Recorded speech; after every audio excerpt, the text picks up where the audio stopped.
Ya, maaf telat sehari lagi, karena hari ini sudah merupakan hari Jumat, tapi untungnya FP1 masih agak maleman. Jadi ya masih sempet lah gue bikin blind prediction lagi untuk balapan minggu ini, yaitu Saudi Arabian Grand Prix 2026 di Jeddah. Waduh, mulai lagi nih si Dharma nih.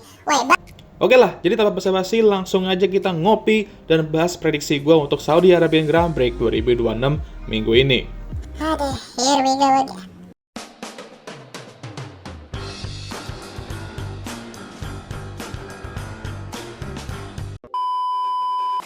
Seperti biasa, untuk pertama-tama kita prediksi pole dan pemenang, dan di track dimana manajemen baterai bakal sangat edan dan track penuh high speed corner juga. Jadi kayaknya weekend ini lagi-lagi akan menjadi weekend dimana Mercedes kembali mendominasi. Dan jujur, prediksi gue untuk minggu ini sama lah kayak minggu lalu, dimana gue prediksi George Russell akan menguasai weekend Saudi Arabian Grand Prix ini dengan meraih pole dan kemenangan. Namun gue juga akan memberikan satu prediksi tambahan yang lumayan mengejutkan mungkin ya. Di Saudi, kita sering sekali melihat beberapa DNF yang mengejutkan lah ya, seperti isu mobil, dan feeling gua, Kimi Antonelli akan terkena hal ini. Emang agak jelek doanya, tapi ya hal kayak gini bisa aja terjadi, dan gua rasa Mercedes kali ini akan kembali merasakan kesetrum masalah reliability issue, dan apesnya lagi, kali ini bisa aja di race. Tapi jika mobil mereka trouble free, ya expect mereka bakal melakukan tradisi mereka seperti biasa. Meraih 1-2 di qualifying, startnya kayak kena vertigo, balik lagi nyalip di pertengahan balapan, lalu menang. Mengingat George juga selalu tampil bagus di Jeddah dan selalu mengungguli rekan timnya tiap kali kita datang ke sini, ya ini merupakan modal yang bagus lah buat dia untuk terus memastikan Kimi tidak lebih unggul darinya di persaingan untuk gelar juara dunia itu. Dan mengingat gua prediksi Mercedes bakal strong di sini, gua yakin customer mereka salah satunya yaitu McLaren juga, dan di Bahrain kemarin kan gue lebih mengungguli Ferrari. Namun di sini gue merasa McLaren akan menjadi pesaing terdekat Mercedes. Oscar Piastri belum pernah juga dikalahkan oleh rekan tim di qualifying di track ini, dan sebenarnya juga musim ini dia masih belum dikalahkan di qualifying. Gile ya Lando ya, yang terkenal qualifying-nya gacor banget dan belum pernah kalah head-to-head di qualifying dengan rekan timnya, seketika di awal musim ini malah kena bantai kayak PSG ngebantai Liverpool di UCL. Jadi feeling gue dia akan kembali naik ke podium di balapan ini, dan mengingat dia juga memimpin klasemen F1 pertama kali di sini tahun lalu, tentu ini akan menjadi track yang dapat meningkatkan momentumnya dan mempertahankan momentum yang didapat dari beberapa balapan terakhir ya. Ya asalkan jangan cosplay 2025 baku aja sih ya. Jadi expect McLaren untuk strong di sini dan menantang dan mengasapi Mercedes kembali di start. Dan jangan heran jika kedua pembalap dapat podium juga di balapan ini.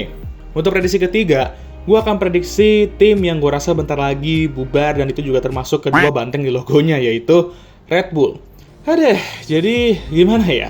Track ini bakal menyiksa mereka banget, dan walaupun di masa lalu Mas memiliki banyak sekali momen mengejutkan di sini seperti tahun lalu tiba-tiba dapat pole, tapi mobil RB22 ini udah berat banget kayak hidup kita. Belok aja butuh effort ya. Dan tebak ini track memiliki apa? Yap, 27 tikungan, dan mostly itu high speed corner. Dan melihat mereka di Suzuka kemarin kayak gimana, dah lah no hope kayaknya mereka di sini. Dan sepertinya kedua pembalap tidak akan tembus ke Q3 minggu ini. Poin mungkin bisa, tapi untuk qualifying jangan kaget jika mereka akan melontong dan membuat kalian fans Max dan Red Bull mematikan TV lebih awal seperti sudah-sudah ya di balapan musim ini. Dan tentunya membuat Max komplain di media dan mengisukan soal pensiun dari F1 akhir tahun ini untuk ke triliun kalinya. Red Bull harus segera mengatasi berat mobil mereka sih, karena mesin mereka ternyata nggak beda jauh dari Mercedes dari segi performa. Cuma sasisnya aja yang jadi masalah. Sama ya, sekali lah masalah reliability di mesin itu ya, dimana mereka bisa dirugikan terus jika nggak segera diatasi. Tapi expect mereka bakal dipantatin kembali oleh Alpine, Haas, dan bisa jadi kecil mereka Vicarb ya. Untuk prediksi keempat, mari kita prediksi tim baru kita yaitu Cadillac lah ya sekali-sekali, karena gue baru inget belum pernah bahas mereka di prediksi satupun ya di sejauh ini di tahun 2026. Jujur Cadillac melakukan apa yang perlu mereka lakukan di awal musim ini. Terus gaining mileage dan jam terbang agar mereka tahu di mana mereka bisa improve. Untuk tim yang bener-bener baru semuanya, bikin semuanya sendiri kecuali mesin sama gearboxnya ya, mereka berada di belakang meramaikan kelompok San Modri ya expected gitu.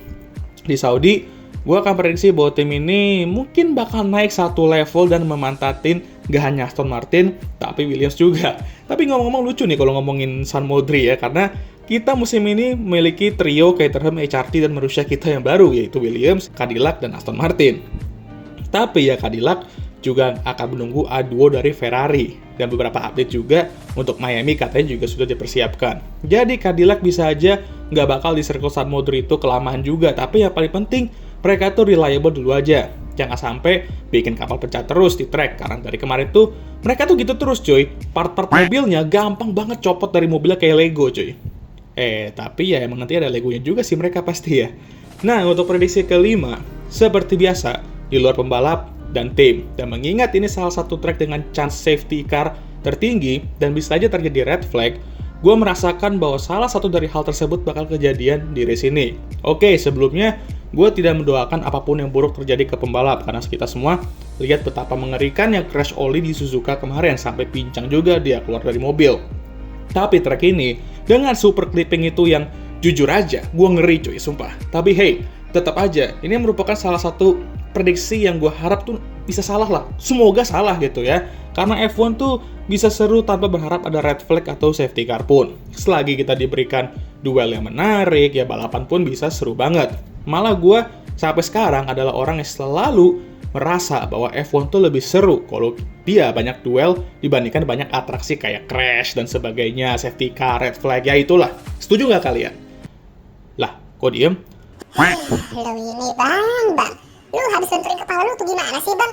Lah, maksudnya apa? Ini gue udah share ke lu minggu lalu padahal masih aja lu kayak gini. Iya juga ya. Ya, lagi-lagi berarti gue rugi ya buat video prediksi ini karena nggak ada balapan ternyata minggu ini ya. Ya, gue rasa ya gitu aja sih untuk video kali ini. Gimana menurut kalian? Kira-kira ya kalau balapan ini beneran berlanjut lah. Kira-kira prediksi kalian seperti apa ya kan? Boleh lah tulis di kolom komentar ya. Aduh, lagi-lagi gue lupa guys. Sorry loh guys. Wes dah, jangan lupa like, subscribe, dan share video ini. Dan jangan lupa juga untuk menyalakan lonceng notifikasi agar kalian semua tahu ketika gue ngupload video baru. Jangan lupa juga untuk follow Instagram gue. Ya jujur gue udah capek nih ngoceh selama 7 menit. Jadi ya seperti biasa video ini akan ditutup oleh Okay guys, thank you for watching.